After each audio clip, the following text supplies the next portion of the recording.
¿qué tal? Muy buenas noches. Gracias por estar con nosotros en una emisión más de Imagen y Política en este lunes, inicio de semana, 29 de junio del año 2020, transmitiendo desde esta ciudad y puerto de Coatzacoalcos. Yo agradezco el favor de su atención y lo invito a que continúe en esta programación. Y además, bueno, pues recordarle que mañana martes, como todos los martes, en punto de las 8 de la noche, estaremos en Cuéntanos, como es tradicional, con nuestras compañeras Lumarta Medina, Adriana Morales, Alejandra Lara, una servidora, y estará con nosotros como invitado el director de la Administración Portuaria Integral de Coatzacoalcos, Antonio Luna Rosales, que además nos viene a dar muy buenas noticias para toda la ciudad de Coatzacoalcos por las derramas en las inversiones que se vienen para los próximos meses, y además la inclusión ahora de empresarios de la región para poder participar en las licitaciones, y esto sin lugar a dudas es una buena noticia, es un aliciente económico, una posibilidad de trabajo. Así es que no se lo pierda mañana en punto de las 8 de la noche a través del espacio de Cuéntanos. Y bien, sin más preámbulos, vamos a dar inicio rápidamente con la información que se ha generado en las últimas horas. Lamentablemente iniciamos con una noticia que movilizó a las fuerzas de seguridad y el orden allá en el municipio de Emiliano Zapata, muy cerca de la capital del estado, Jalapa. Me refiero al atroz crimen cometido en contra de la rectora de la Universidad de Valladolid, esto en la comunidad de Emiliano Zapata. Guadalupe Martínez Aguilar fue ejecutada al interior de las instalaciones en donde se encontraba. Dos hombres llegaron hasta la institución y se introdujeron para después, quitarle la vida de algunos impactos de bala que ella recibió en su humanidad. Inicialmente se pensaba que solamente era una mujer que podría estar ahí, una maestra haciendo las cuestiones propias de lo que es la carga académica. Recordemos que actualmente las clases se dan a distancia, pero bueno, algunos maestros, algunos mentores llegan a las instituciones. Se pensó que podría ser una catedrática, sin embargo, finalmente se conoció que la persona que perdió la vida fue la rectora de la Universidad de Valladolid. Hasta el momento se desconoce el móvil de este crimen y tampoco hay retratos hablados de las personas que participaron en este asesinato que provocó la movilización de las fuerzas de seguridad, como ya les decíamos, y la presencia allá en Emiliano Zapata, en lo que es la carretera Las Trancas, del secretario de Seguridad Pública, Hugo Gutiérrez Maldonado, quien reiteró que no habrá impunidad sobre estos lamentables hechos, y dijo que se ha activado y así permanecerá el código rojo allá en Emiliano Zapata para poder dar con las personas que privaron de la vida a la rectora de esa institución privada. Pues muy lamentable lo que ha ocurrido, no solamente ayer, hoy, este día, allá en la zona de Emiliano Zapata, sino en otras partes de la región, en Agua Dulce, en la zona también de Jalapa, Veracruz, demás, donde se han cometido crímenes en contra de mujeres. Y bueno, pues así está el tema. Esperemos que más adelante se pueda dar a conocer a detalle pues todos los pormenores y algunos retratos hablados o declaraciones que pudieran dar algunas personas que pudieran servir de testigos para aclarar este otro crimen en contra de mujeres. Bien, por otro lado, hoy en el Senado de la República se incorporó a sus actividades como representante popular el exdirector general de aduanas, Ricardo Aude. Recordemos que él fue invitado por el presidente Andrés Manuel López Obrador para ocupar la Dirección General de Aduanas. Sin embargo, hace aproximadamente un mes, él presentó su renuncia al cargo de director general de aduanas en virtud a que, dijo, no podría continuar con ese trabajo debido a la corrupción imperante y que era muy difícil poder realmente desterrar todas las irregularidades y corrupciones que se dan al interior de ese organismo del gobierno federal, de tal manera que bueno, pues decidió finalmente dejar el cargo y buscar su curul en el Senado de la República, y hoy se integró precisamente a sus trabajos legislativos, iniciándose con un periodo de sesiones, y quien le dio el recibimiento fue la parlamentaria Mónica Fernández. Hoy precisamente iniciando con estos trabajos legislativos. Ricardo Aude es presidente municipal de Jalapa, Veracruz. Por otro lado, le comento que el presidente Andrés Manuel López Obrador dijo hoy allá en Palacio Nacional, en la conferencia de prensa que sostiene todos los días en ese lugar, que si la ciudadanía, que si la población, y que además se lo piden, él se realizaría la prueba para demostrar que no tiene coronavirus. Esto debido a que se da la información que en fecha próxima se reunirá con el presidente de los Estados Unidos, Donald Trump. Dijo que estaría dispuesto a hacérsela, pero que no es momento de poder tocar ese punto, luego de la serie de controversias, opiniones encontradas que se dan de parte de la mayoría de los mexicanos respecto a por qué el presidente y algunos de sus colaboradores no usan cubrebocas cuando andan en giras de trabajo, cuando andan cubriendo actividades en donde hay aglomeraciones, donde hay mucha gente, donde a pesar que por parte de la Secretaría de Salud Federal se nos insiste en que el método más eficaz para evitar ser contagiados de la enfermedad de coronavirus es usando el cubrebocas, teniendo sana distancia y además también lavándonos permanentemente las manos, el presidente Obrador y algunos miembros de su gabinete se han negado a poder cumplir con este protocolo de salud. De ahí que, bueno, pues ahora se le hiciera la pregunta en Palacio Nacional si estaría dispuesto a ir a los Estados Unidos, pero antes realizarse la prueba de coronavirus, a lo que dijo estaría dispuesto y lo haría como un acto de humildad. Esto fue lo que respondió ante los comunicadores, pero dijo que además se encuentra sano. Así es que bueno, pues ahí está este tema, insistentemente cuestionándolo en torno a por qué no usa cubrebocas, y una vez más ha dicho que se encuentra bien, pero que sí cumpliría con realizarse la prueba de coronavirus, y esto pues sería lo más lógico, sobre todo para dejar en claro muchas situaciones y suspicacias que existen en torno a su persona, y sobre todo, bueno, pondría el ejemplo al resto de la población del país que no cumple con esta obligación, con esta responsabilidad que tienen como ciudadanos. Es una responsabilidad social donde si usted se cuida, nos cuida a nosotros los cuidamos y tenemos la responsabilidad precisamente de cumplir para evitar una cadena de contagios que ya existe a nivel comunitario, pues en casi todo el país, y por supuesto México incrementando cada día el número de contagios. Lamentablemente eso como consecuencia las complicaciones propias de la enfermedad pues también trae consigo los fallecimientos. Por otro lado, le comento que se realizó allá en Veracruz Puerto un operativo en el que participó la Secretaría de Salud, participó también la Secretaría de Trabajo, Protección Civil, participó la Secretaría de Seguridad Pública.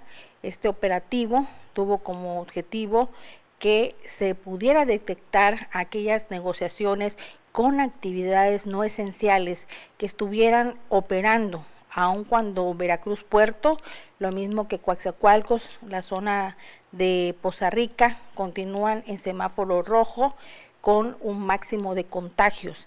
Y en ese sentido, el resultado fue la clausura de negociaciones de tiendas de ropa, bisutería, calzado y algunos otros giros, entre ellos algunos bares que estaban operando cuando Veracruz Puerto tiene y duplica la cantidad de contagios que otros municipios. De ahí que estos funcionarios tuvieran como misión llevar como sorpresa el operativo y aplicar las sanciones y las clausuras correspondientes para que pues simplemente los comerciantes hicieran caso, no aperturando las negociaciones, para que esto no signifique la salida de los ciudadanos, que se ha instruido que en estos municipios continúen en una fase de semáforo rojo, para ver si en esta nueva etapa que se va a comprender del día 5 de julio al 11 de julio podría ya darse la apertura en base a la capacidad que se tienen en hospitales. Sin embargo, ante esto que hemos visto, no solamente en Veracruz Puerto, en Jalapa, donde la apertura de esos negocios, lo mismo que en Poza Rica, pues se da como si tuviéramos una vida normal. Esto es muy difícil realmente que se pueda pensar siquiera que la próxima semana puede reanudarse las actividades. Y le voy a decir por qué dentro de un momento. Vamos a la pausa y vamos a regresar con un enlace telefónico donde nos va a hablar la situación que impera en Coatzacoalcos con respecto a la atención de pacientes con COVID-19. Vamos a la pausa, regresamos. Hola, soy Eli. En esta ocasión te invito a conocer cómo llega la electricidad hasta nuestros hogares por medio de las redes de transmisión y distribución eléctrica en México.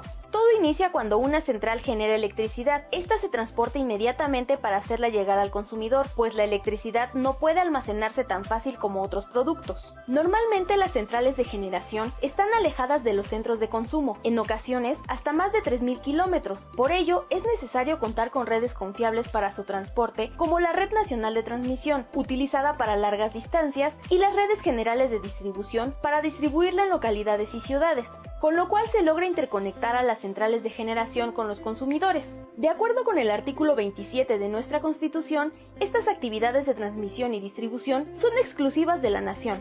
Para que este proceso de generación, transmisión, distribución y consumo de electricidad se lleve a cabo de manera continua, confiable y eficiente, el Centro Nacional de Control de Energía, CENACE, regula y controla cada una de las unidades generadoras.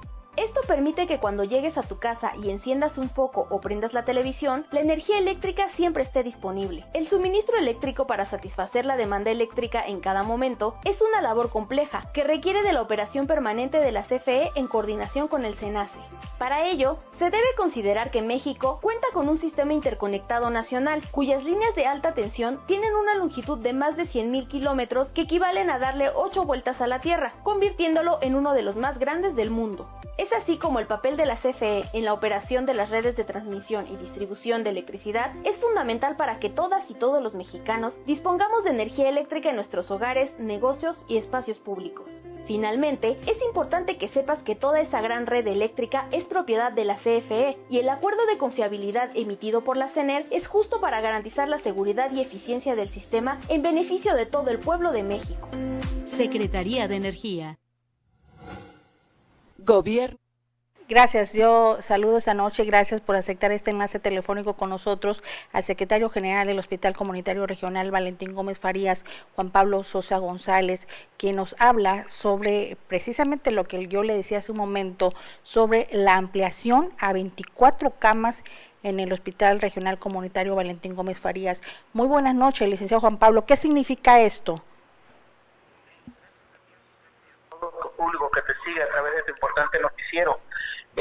Como lo han informado ya las autoridades de salud a nivel federal y a nivel estatal, el Estado efectivamente hay lugares donde ya se ha estado levantando la contingencia, es decir, que el semáforo marca en color naranja. Sin embargo, Coatzacoalcos todavía no es así. Estamos en un semáforo rojo y lo vemos con las instituciones públicas de salud, como por ejemplo en el Hospital Regional de Coatzacoalcos, donde teníamos de 12 camas en el área COVID y también otras 5 camas habilitadas en el área de terapia intensiva, que estas todas están ocupadas, es decir, estas 17 camas, y al día de hoy se está trabajando ya muy intensamente para habilitar 24 camas más, aparte de las 17 existentes, porque en lugar de bajar, esto ha ido en un incremento considerable de pacientes de esta terrible y en algunos de los casos también mortal enfermedad. Entonces, pues esta área pues está trabajando bastante fuerte en su habilitación, y pues por supuesto que los trabajadores, los compañeros, tanto médicos como enfermeras, pues también trabajando muy duro, pero pues existe también el temor, ¿no?, de resultar contagiados, como ya lo han sido varios de nuestros compañeros, tanto médicos como enfermeras, e inclusive en algunos casos también pues han llegado ya a los fallecimientos lamentablemente a su cena. Pues es muy lamentable, Juan Pablo, que en lugar que pudiéramos decir a estas alturas de esta pandemia que Coatzacoalcos ya podría quitar 5 camas, estamos hablando que están pensando en ampliar 24 porque hay mucho paciente entonces. Sí, definitivamente. El día de hoy, como comité ejecutivo sindical, tuvimos la oportunidad de caminar en las áreas que se están habilitando para tal efecto, que es allá en el área del segundo nivel, es decir, en el último piso hasta arriba del hospital, donde se está habilitando un área específica que anteriormente se venía ocupando como medicina interna, para que esta área pueda ser ocupada ahora como pacientes COVID. Se cierra el área, se habilita, se ponen regaderas para el personal, y donde pueda entrar el personal como área limpia y salir también como pues, ya un área contaminada, y que pues pueda permanecer ahí, porque el personal que está en estas áreas debe de estar durante toda su guardia, sea ya de 8 horas o sea de 12 horas, tanto médicos como enfermeras, como afanadores, trabajadores sociales, en fin, todo el equipo humano que hace posible que la atención para estos pacientes pues sea un hecho. Juan Pablo, ¿qué se requiere ahora entonces? ¿Habrá de necesitarse médicos, enfermeras? Pues de hecho está abierta la bolsa de trabajo en cuanto al personal médico, al personal de enfermería, para que estos puedan contratarse en el hospital. Son unos contratos que se le han denominado contrato COVID durante todo lo que dure esta contingencia, pero pues vemos pues que desafortunadamente la incidencia de casos no baja, al contrario, sigue subiendo. Se requiere de todo el apoyo y todo el respaldo por parte del señor secretario de Salud, de las autoridades de salud de nivel estatal, así como del nivel federal, para que no falte los insumos, tanto lo que son los equipos de protección personal para los compañeros trabajadores que entran y permanecen en estas áreas para atención de los pacientes, así como también los medicamentos necesarios para que pues cada paciente pueda tener una atención humana y de mucha calidad y de calidad sobre todo. Juan Pablo, ¿cuántos insumos, qué es lo que está haciendo falta? Digo, ya con estas 17 camas que se están actualmente pues saturadas, ahora viene esta apertura de 24 más insumos. Sin embargo, la queja más común y recurrente de los empleados es que no hay insumos para ustedes. Bueno, de hecho, derivado de la misma contingencia, pues el insumo ha escaseado. Afortunadamente aquí en la zona sur de Veracruz, por tratarse de una zona industrial, este sector industrial, el sector empresarial, ha contribuido muchísimo con el hospital para poder dotar de insumos, que son donaciones que han llegado, o de las mismas fundaciones o asociaciones civiles que han hecho lo propio y también donan insumos al Hospital Regional de Coatzacoalcos.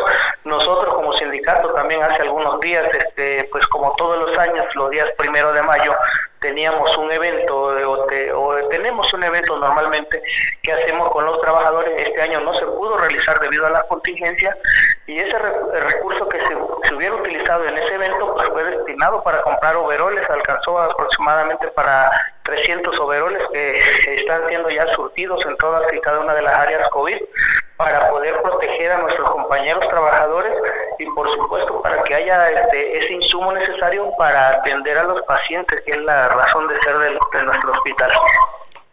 Pues muy lamentable, muy mala noticia. ¿Qué es lo que le diría usted a la población, a los ciudadanos respecto a esto, a este problema? Porque bueno, no deja de ser un problema el hecho de aperturar 24 camas, el hecho de tener más personal que también estaría en riesgo al estar en la primera línea de esta batalla, Juan Pablo. Sí, bueno, pues primero que nada que pues todos juntos como sociedad debemos de cumplir con una parte importantísima, que es la fase preventiva, sobre todo porque al final, como se nos dice o se dice dentro de los medios de comunicación masiva, tanto de nivel federal como estatal, de que el de quedarse en casa no es nada más por quedarse, sino simplemente que quien no tenga la necesidad de hacerlo, porque habrá quien sí tenga esa necesidad, pues que lo haga, o que lo haga una sola persona en la familia, buscar más que nada todas las medidas necesarias y cumplirlas para que evitar que esta enfermedad se siga propagando, porque cada vez hay más casos aquí en Coatzacoalcos. Pues así es, muy lamentable lo que está pasando, Juan Pablo. Esperemos que pues luego usted pudiera estar dándonos noticias de que esto ha disminuido, pero lo que vemos nosotros en la calle, en la saturación de gente, con una movilidad como si fuera ya algo normal, lo que vivíamos en el pasado, ver los sitios saturados, bueno, pues no nos deja duda de que esto pues va en aumento, lejos de lo que pudiéramos estar deseando nosotros. Sí, definitivamente pues hace falta muchísimo de parte de conciencia, o sea, sobre todo de que hagamos conciencia todos, que todos somos una parte importantísima dentro de esta cadena de contagios. Entonces, si nosotros nos cuidamos de manera personal, pues también estamos cuidando a nuestra familia o a todos los seres humanos que nos rodean, porque al final de cuentas pues todos somos seres humanos y todos tenemos necesidades, y por supuesto pues si se requiere salir, cumplir con todas las medidas sanitarias adecuadas, como la sana distancia también, para poder evitar que seamos parte de esta fuente de contagios y mucho menos ser parte, Dios no lo quiera, de una de estas estadísticas de tanto de pacientes contagiados como inclusive de las mismas defunciones. Finalmente, Juan Pablo, ¿hay algún otro personal contagiado? Se dieron fallecimientos lamentablemente. ¿Qué ha pasado en ese sentido con ustedes? Sí, definitivamente. Hemos tenido ya un gran número de casos de contagiados, de compañeras de enfermería sobre todo, y médicos también que han resultado contagiados, médicos que lamentablemente han perdido la vida a raíz de esta terrible enfermedad. Y ahorita en este momento hay un compañero médico debatiéndose entre la vida y la muerte, ya lleva más de 20 días hospitalizado en el Hospital General del INS de la zona 36, donde no ha sido posible todavía su recuperación. El doctor, un médico internista, médico especialista de la jornada acumulada del hospital comunitario, pues sigue todavía muy grave y también inestable. Y así como él, pues también otros compañeros que ya eran jubilados del Hospital Regional de Coatzacoalcos, que también desafortunadamente han perdido la vida, como una compañera del área de cocina, Aurora Frente Salomón, de paz descanse, y así como también el compañero Gabriel Tapia Cuartozón, don Gaby, que era un checador de muchos años en el hospital y que lamentablemente pues gozaron muy poquito de su jubilación, pero también nos alcanzó esta terrible enfermedad. Pues muy lamentable, Juan Pablo. Estaremos muy al pendiente de este tema con ustedes y deseando, por supuesto, que esto acabe pronto. Gracias, Juan Pablo. Sí, gracias a ti, Azucena, y a todo tu público que sigue en tu noticiero. Gracias, muy buenas noches. Pues bien, ya hemos escuchado al secretario general del Hospital Regional Comunitario, Juan Pablo Sosa González. Teníamos 17 camas, nunca se han desocupado.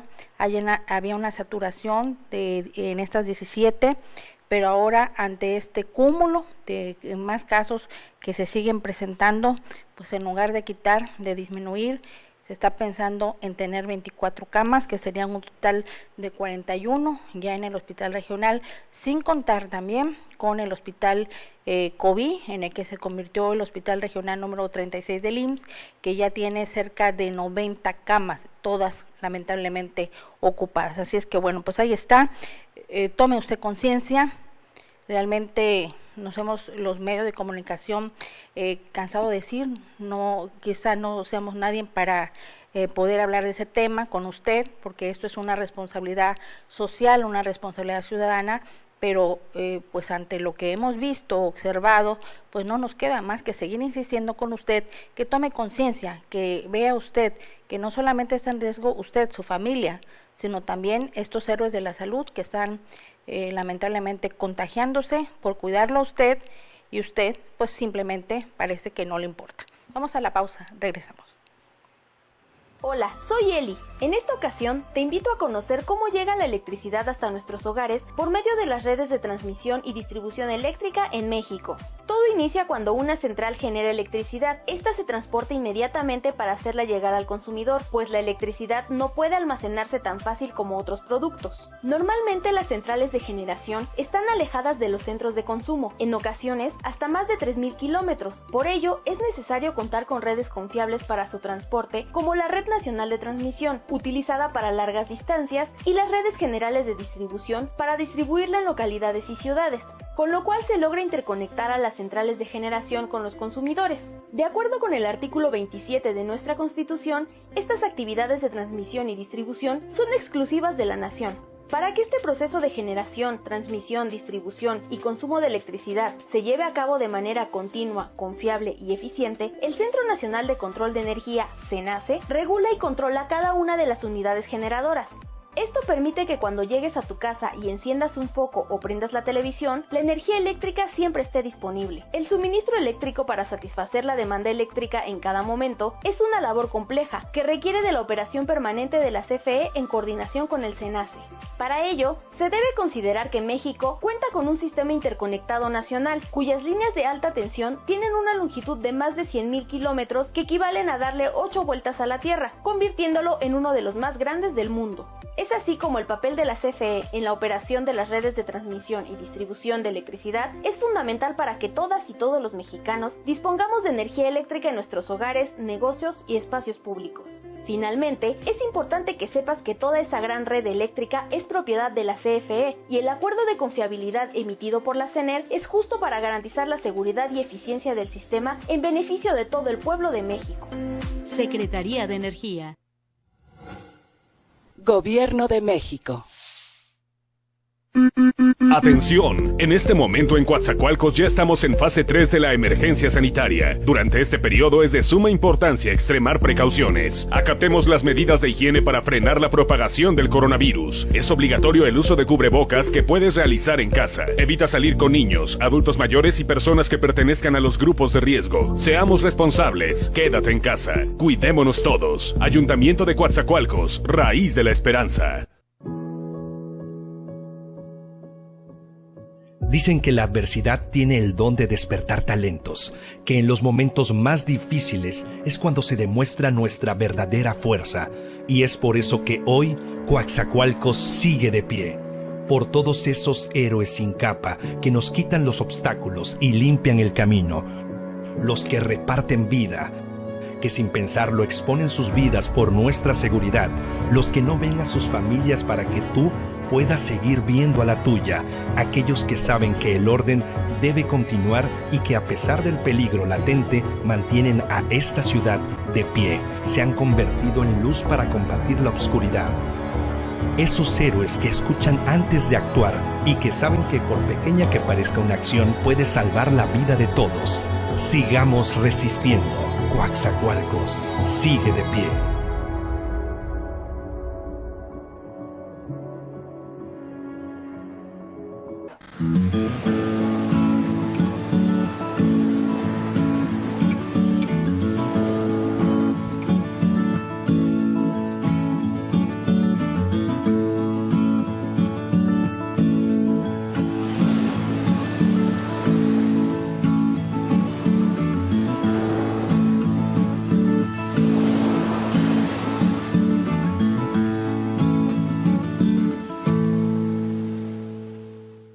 México es un país con grandes fortalezas. Hoy atravesamos por un momento difícil y es tiempo de demostrar que unidos saldremos adelante. Este reto nos ocupa a todas y todos. Por ello, con la vocación de servir a la nación, en el sector energético trabajamos bajo las medidas emitidas por la Secretaría de Salud. México nos necesita. Seguimos transportando gas, llevando energía a todo el país y produciendo hidrocarburos para garantizar el bienestar de la población. El reto es muy grande y el sector energético mexicano está a la altura para afrontarlo. El abasto de energéticos está asegurado en todo el territorio nacional. Quédate en casa, que de la energía nosotros nos encargamos. Secretaría de Energía. Gobierno de México. En México y el mundo enfrentamos un reto sin precedente. El COVID-19 es muy contagioso y se extiende por todo el país. La única manera de contenerlo es que todos nos quedemos en casa. Si lo hacemos, todos nos protegeremos de la enfermedad. Debemos ser responsables. Salir solo si es estrictamente necesario, tomando las medidas de sana distancia. El virus no discrimina edad ni condición social. Seamos solidarios y juntos saldremos adelante. Quédate en casa. Gobierno de México. Ante la llegada del coronavirus a México, lo más importante es que estés informado sobre los síntomas y las medidas de prevención para el cuidado de todas y todos. Compártela con tus familiares y amigos. Este virus se contagia de una persona a otra. Para evitar el contagio, evita tocarte la cara. Lávate las manos con agua y jabón frecuentemente. Tápate la boca con el interior del codo al estornudar. Los síntomas generados por este virus son fiebre, tos, estornudos, malestar general como dolor muscular y fatiga, dolor de cabeza y dificultades para respirar en casos graves. Si tienes estos síntomas, llama al 800-012-3456 o acude a tu centro de salud. Comparte esta información con familiares y amigos. Veracruz, Gobierno del Estado. Limpia tu casa del dengue. Este fin de semana, organiza a tu familia y eliminemos las acumulaciones de agua en nuestras casas para ganar la batalla al dengue. Recuerda revisar tanques de agua, cubetas, macetas, botellas y llantas. No olvides realizar esta revisión de forma periódica en patios y azoteas, para evitar los criaderos de larvas. Todos contra el dengue. Veracruz, Gobierno del Estado. Con el objetivo de brindar una herramienta práctica para la atención de la violencia de género contra las mujeres en Veracruz, el Gobierno del Estado, a través de la Secretaría de Seguridad Pública, lanza la aplicación móvil Mujer Alerta. Si estás en una situación de peligro o eres víctima de algún tipo de violencia, solo pulsa por 2 segundos el botón de la aplicación que generará una alerta instantánea. Esta será atendida inmediatamente por personal del C4 que te ubicará satelitalmente y te enviará elementos de la Secretaría de Seguridad Pública para protegerte, además de enviar un mensaje de texto a tus contactos de emergencia. Mujer Alerta ofrece asesoría jurídica, psicológica y de trabajo social, denuncia anónima y números de emergencia. También contiene información sobre las alertas de violencia de género y los tipos y modalidades de violencia. Es gratuita y fácil de descargar desde las tiendas de aplicaciones móviles y se encuentra disponible las 24 horas del día. En Veracruz declaramos cero tolerancia a la violencia contra las mujeres y las niñas.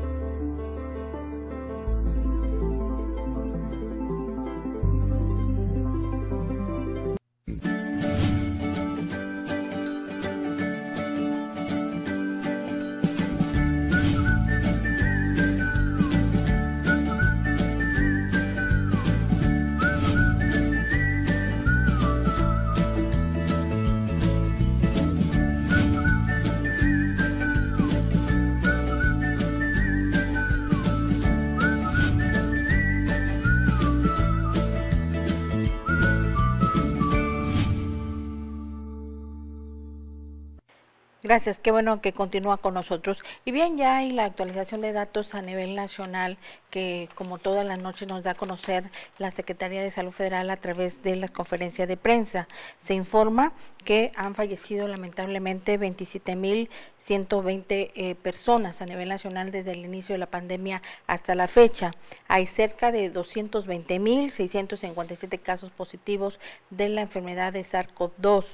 También hay activos por lo menos 23,389 casos, los cuales pudieran sumarse a la lista de tanto de positivos que sean de contagio confirmado o lamentablemente que pudiera tener complicaciones y fallecer. Hay sospechosos cerca de 66,910 casos a nivel nacional. Y hoy, bueno, pues se confirma que algunos estados durante el periodo del 29 de junio al 4 de julio van a estar en semáforo rojo. Este semáforo se va a dar a conocer su cambio entre jueves y viernes para saber si la próxima semana algunos estados o algunos municipios de esos estados que están actualmente regionalizados, recordando que Veracruz pasó a semáforo naranja, solamente Veracruz en algunos municipios, no así Veracruz Puerto, que continúa en semáforo rojo, lo mismo que Coatzacoalcos y Poza Rica, que están en semáforo rojo por el máximo alto de contagios. Así es que bueno, pues esta es la cifra que se ha actualizado esta noche por parte de la Secretaría de Salud Federal. Por otro lado, le doy a conocer, y fíjese, aun cuando estamos viendo estas cifras a nivel nacional y que pone sobre todo a muchos estados que no han tenido sus gobernadores la capacidad de poder tomar decisiones, y esas decisiones que deben ser mucho más estrictas para lograr realmente que el número baje, que esta curva pueda aplanarse. Algunos que están en el máximo de contagios están pensando en que el 16 de septiembre, el 15 de septiembre quieren el grito de independencia y el 16 pues quieren su acostumbrada fiesta. Bueno, pues en Nuevo León, quien sí es un poco pensante es el presidente municipal, quien ha considerado que no habrá de tomar la decisión a priori, falta mucho tiempo para que se pueda decidir si sí se va a hacer o no el grito de independencia el 15 de septiembre, y esto por supuesto se va a tomar, dijo el presidente municipal de Nuevo León, en base a lo que marque los semáforos y a la cantidad de casos que pudiera estarse presentando hasta esta fecha. Esta aclaración lo hizo en virtud a que hoy el presidente de la República, Andrés Manuel López Obrador, dijo que sí habrá en Palacio Nacional el grito del 15 de septiembre, y esto por supuesto provocó serias inconformidades en el ámbito empresarial del país, en el ámbito también comercial y de servicios, en virtud a que consideraban esa decisión una decisión precipitada, una decisión que por supuesto no abona en nada que la ciudadanía, que la población del país, no toda, pero sí el resto de la población, pueda realmente seguir con estas recomendaciones, porque mientras uno insiste en que la gente tiene que cumplir, por otro lado, quienes deben exigirle que cumplan, pues sencillamente ellos están pensando en otra cosa, están pensando en una fiesta que de antemano, ante el número de contagios y esta cifra tan elevada, pues yo creo que ni siquiera se debe realizar. Pero bueno, en ese sentido, el presidente municipal también de la zona de Medellín, Hipólito Deschamps, dijo que no habrá de tomar decisiones apresuradas y que él podría tomarse el tiempo y decidirlo de última hora si es factible o no.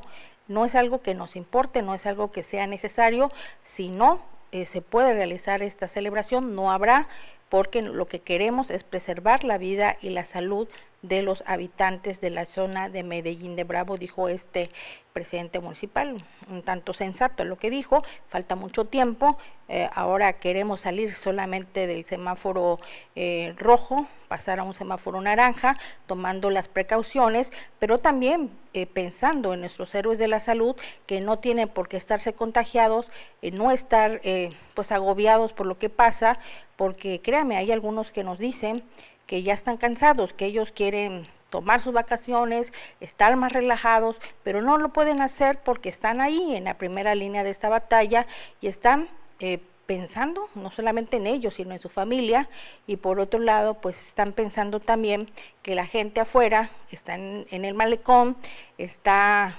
haciendo pues recorridos inútiles o está haciendo otra cosa menos pensando en quienes están ahí procurando por su salud. Pero bueno, ahí se lo dejo a su conciencia.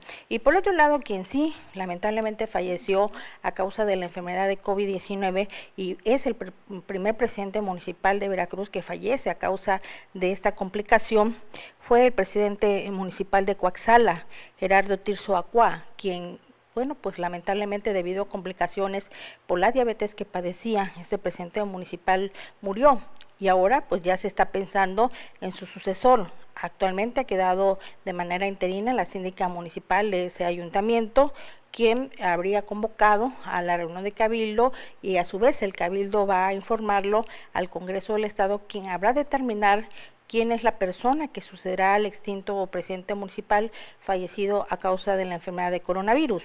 Se adelantó que quien podría ser el sucesor del desaparecido presidente municipal pues es Fortino Cocotla, quien estaría como suplente de este ayuntamiento y bueno, pues haría el cargo ya de manera interina como presidente interino a raíz del fallecimiento de su presidente a causa de la enfermedad de coronavirus. Lamentablemente esto ocurrió en Coaxala y esperemos que no ocurra otro más, no solamente con este tipo de gobernantes, sino con ningún ciudadano y que la gente siga tomando conciencia de lo que significa estos incrementos de camas, estos incrementos en número de casos de fallecimientos y en números positivos y que no hay personal para que pueda seguir atendiéndolos allá en las clínicas y hospitales.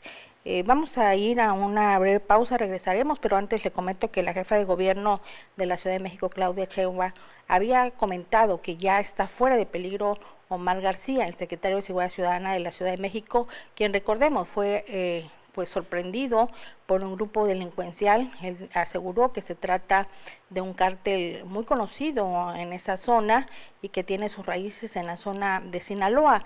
Bueno, pues en ese sentido la jefa de gobierno reconoció haber tenido conocimiento de las amenazas que habría recibido el jefe policíaco días antes de que este hecho sucediera y que provocara la muerte de 3 personas, 2 de sus guardaespaldas y una mujer que iba directo a su trabajo cuando fue precisamente el convoy en donde viajaba el secretario de Seguridad Ciudadana sorprendido, y ahí pues se dio este enfrentamiento armado, logrando solamente herir al jefe de la Secretaría de Seguridad Ciudadana, Omar García, quien ya se encuentra fuera de peligro. Fue operado de algunos proyectiles de bala que recibió en hombro, brazo y pierna, que afortunadamente pues ya está superando este cuadro que le dejó, salió prácticamente librado de este enfrentamiento armado.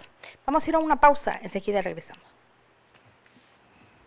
Hola, soy Eli. En esta ocasión te invito a conocer cómo llega la electricidad hasta nuestros hogares por medio de las redes de transmisión y distribución eléctrica en México. Todo inicia cuando una central genera electricidad. Esta se transporta inmediatamente para hacerla llegar al consumidor, pues la electricidad no puede almacenarse tan fácil como otros productos. Normalmente las centrales de generación están alejadas de los centros de consumo, en ocasiones hasta más de 3.000 kilómetros. Por ello, es necesario contar con redes confiables para su transporte, como la Red Nacional de Transmisión, utilizada para largas distancias, y las redes generales de distribución para distribuirla en localidades y ciudades, con lo cual se logra interconectar a las centrales de generación con los consumidores. De acuerdo con el artículo 27 de nuestra Constitución, estas actividades de transmisión y distribución son exclusivas de la nación.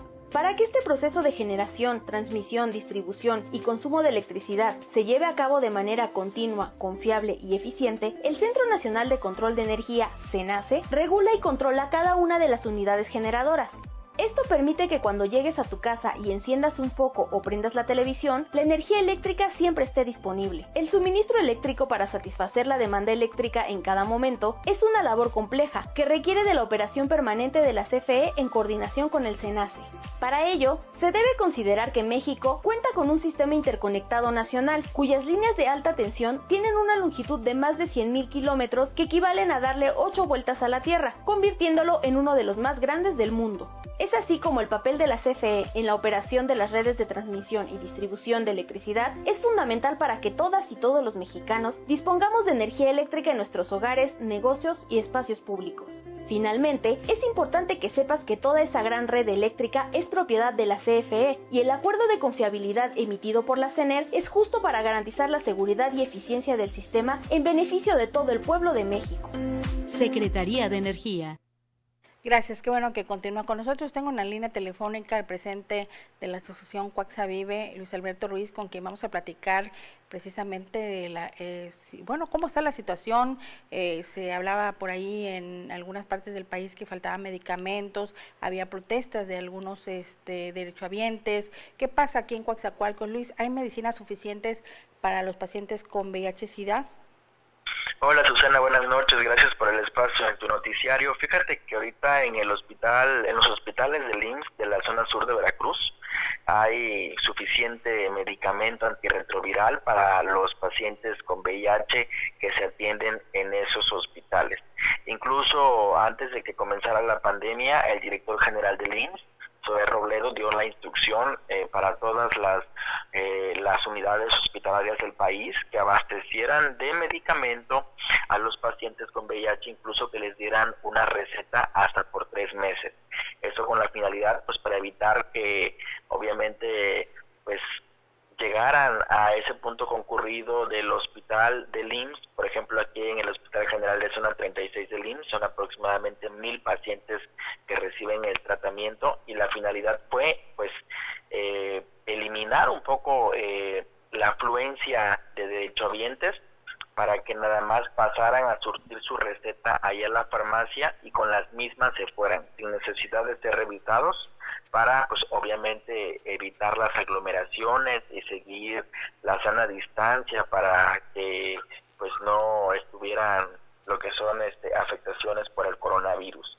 Es por eso que pues todos los pacientes ya surtieron sus recetas por 3 meses. Ahorita tengo entendido que están reagendando las citas, igual para únicamente proporcionarles el medicamento. No están recibiendo atención, únicamente están atendiendo a los pacientes de primera vez. Esto quiere decir que las personas con VIH que por primera vez están acudiendo a su consulta, a estas sí les están atendiendo, pero a las que están obviamente controladas y que llevan ya muchos años en tratamiento, únicamente les están surtiendo el medicamento, pero el abasto está funcionando de forma normal.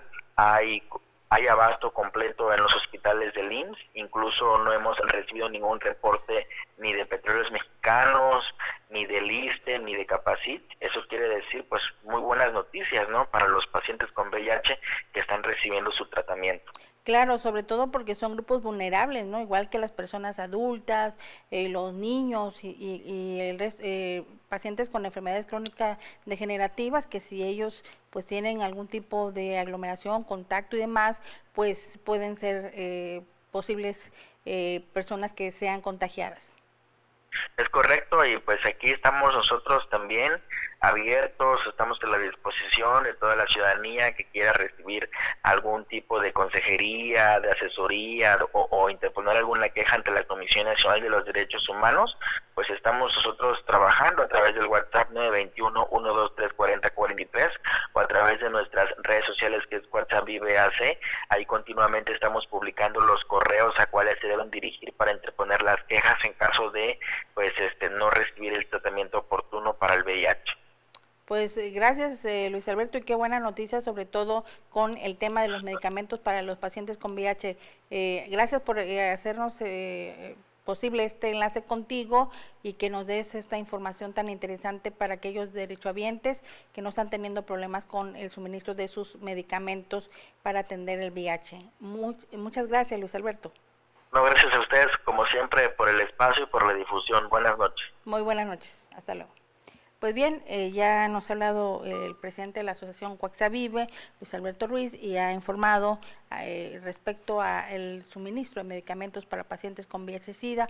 Afortunadamente no hay problemas para ellos, y esto les ha permitido tener un surtimiento de 3 meses, de tal manera que a estas alturas pues ellos tienen sus medicamentos, y en caso que esto se prolongue, bueno, pues ya se buscará el mecanismo para que a través de un familiar pues puedan recibir el medicamento sin necesidad que ellos tengan que ir al hospital o a la clínica a recibir el medicamento, porque pueden ser precisamente personas vulnerables a contagiarse.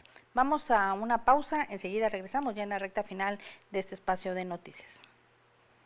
Hola, soy Eli. En esta ocasión te invito a conocer cómo llega la electricidad hasta nuestros hogares por medio de las redes de transmisión y distribución eléctrica en México. Todo inicia cuando una central genera electricidad. Esta se transporta inmediatamente para hacerla llegar al consumidor, pues la electricidad no puede almacenarse tan fácil como otros productos. Normalmente las centrales de generación están alejadas de los centros de consumo, en ocasiones hasta más de 3.000 kilómetros. Por ello, es necesario contar con redes confiables para su transporte, como la Red Nacional de Transmisión, utilizada para largas distancias, y las redes generales de distribución para distribuirla en localidades y ciudades, con lo cual se logra interconectar a las centrales de generación con los consumidores. De acuerdo con el artículo 27 de nuestra Constitución, estas actividades de transmisión y distribución son exclusivas de la nación.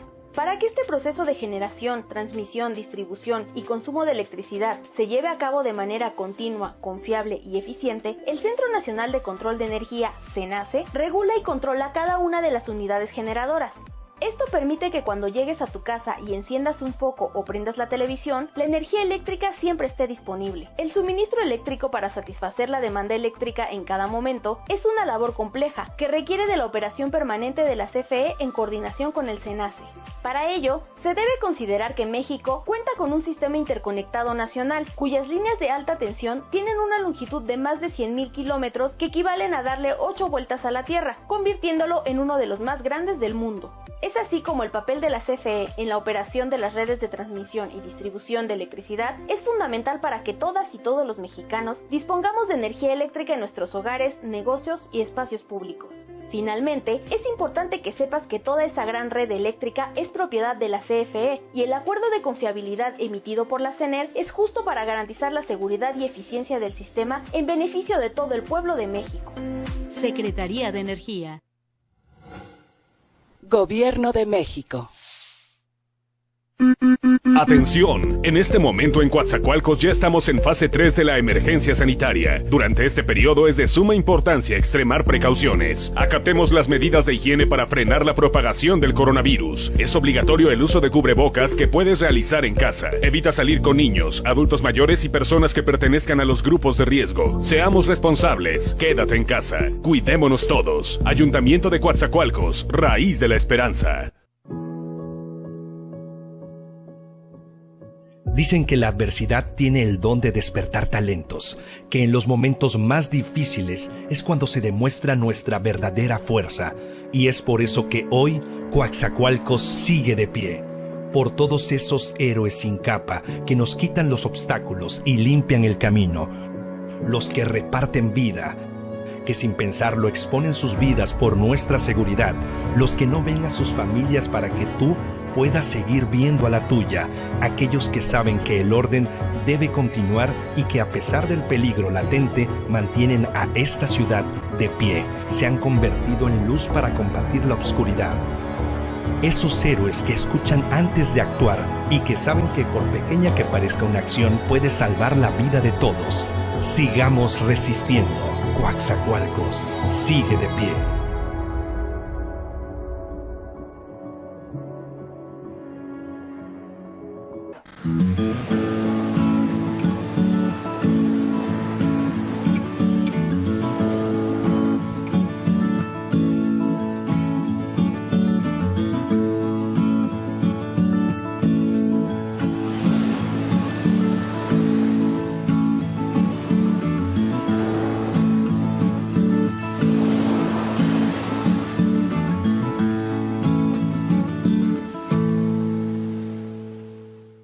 México es un país con grandes fortalezas. Hoy atravesamos por un momento difícil y es tiempo de demostrar que unidos saldremos adelante. Este reto nos ocupa a todas y todos. Por ello, con la vocación de servir a la nación, en el sector energético trabajamos bajo las medidas emitidas por la Secretaría de Salud. México nos necesita. Seguimos transportando gas, llevando energía a todo el país y produciendo hidrocarburos para garantizar el bienestar de la población. El reto es muy grande y el sector energético mexicano está a la altura para afrontarlo. El abasto de energéticos está asegurado en todo el territorio nacional. Quédate en casa, que de la energía nosotros nos encargamos. Secretaría de Energía. Gobierno de México. En México y el mundo enfrentamos un reto sin precedente. El COVID-19 es muy contagioso y se extiende por todo el país. La única manera de contenerlo es que todos nos quedemos en casa. Si lo hacemos, todos nos protegeremos de la enfermedad. Debemos ser responsables.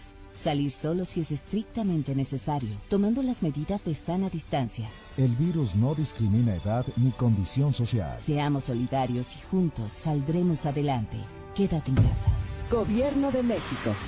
Ante la llegada del coronavirus a México, lo más importante es que estés informado sobre los síntomas y las medidas de prevención para el cuidado de todas y todos. Compártela con tus familiares y amigos. Este virus se contagia de una persona a otra. Para evitar el contagio, evita tocarte la cara. Lávate las manos con agua y jabón frecuentemente. Tápate la boca con el interior del codo al estornudar. Los síntomas generados por este virus son fiebre, tos, estornudos, malestar general como dolor muscular y fatiga, dolor de cabeza y dificultades para respirar en casos graves. Si tienes estos síntomas, llama al 800-012-3456 o acude a tu centro de salud. Comparte esta información con familiares y amigos. Veracruz, Gobierno del Estado. Limpia tu casa del dengue. Este fin de semana, organiza a tu familia y eliminemos las acumulaciones de agua en nuestras casas para ganar la batalla al dengue. Recuerda revisar tanques de agua, cubetas, macetas, botellas y llantas. No olvides realizar esta revisión de forma periódica en patios y azoteas, para evitar los criaderos de larvas. Todos contra el dengue. Veracruz, Gobierno del Estado. brindar una herramienta práctica para la atención de la violencia de género contra las mujeres en Veracruz, el Gobierno del Estado, a través de la Secretaría de Seguridad Pública, lanza la aplicación móvil Mujer Alerta. Si estás en una situación de peligro o eres víctima de algún tipo de violencia, solo pulsa por 2 segundos el botón de la aplicación que generará una alerta instantánea. Esta será atendida inmediatamente por personal del C4 que te ubicará satelitalmente y te enviará elementos de la Secretaría de Seguridad Pública para protegerte, además de enviar un mensaje de texto a tus contactos de emergencia. Mujer Alerta ofrece asesoría jurídica, psicológica y de trabajo social, denuncia anónima y números de emergencia. También contiene información sobre las alertas de violencia de género y los tipos y modalidades de violencia. Es gratuita y fácil de descargar desde las tiendas de aplicaciones móviles y se encuentra disponible las 24 horas del día. En Veracruz declaramos cero tolerancia a la violencia contra las mujeres y las niñas.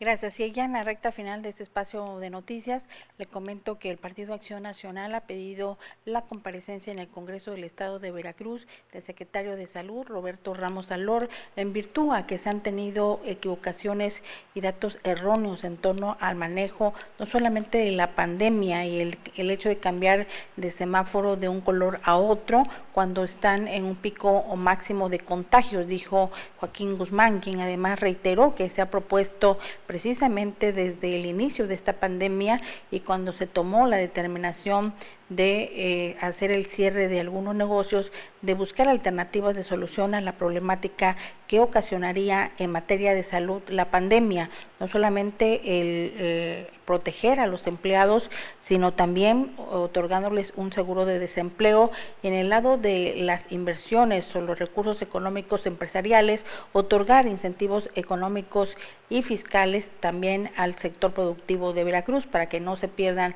los empleos y para que se tenga la menor afectación en el caso de estos cierres que se han prolongado ya por 2 y hasta 3 meses, dijo el presidente del Partido Acción Nacional, quien reiteró que habrán de solicitar la comparecencia de Ramos Alor al Congreso del Estado, y además porque la cifra que se manejan en cuanto a datos de la enfermedad de coronavirus es de cerca de 10,000 casos y 1,500 personas fallecidas, los cuales dijo dista mucho con los datos que ellos manejan o que realmente los hospitales y clínicas han manejado a lo largo de esta pandemia. Bien, nosotros agradecemos que nos haya acompañado en esta noche, no ha sido todo, pero sí lo más importante que le hemos presentado en esta emisión de noticias. Los invito para que mañana martes en punto de las 7 de la noche esté con nosotros y por supuesto en Cuéntanos, mañana a las 8 de la noche estarán con nosotros nuestras compañeras Luz Marta Medina, Adriana Morales, Alejandra Lara y una servidora, y por supuesto nuestro invitado Antonio Luna Rosales, director de la Administración Portuaria Integral de Coatzacoalcos. Gracias, muy buenas noches, cuídense mucho, hasta luego.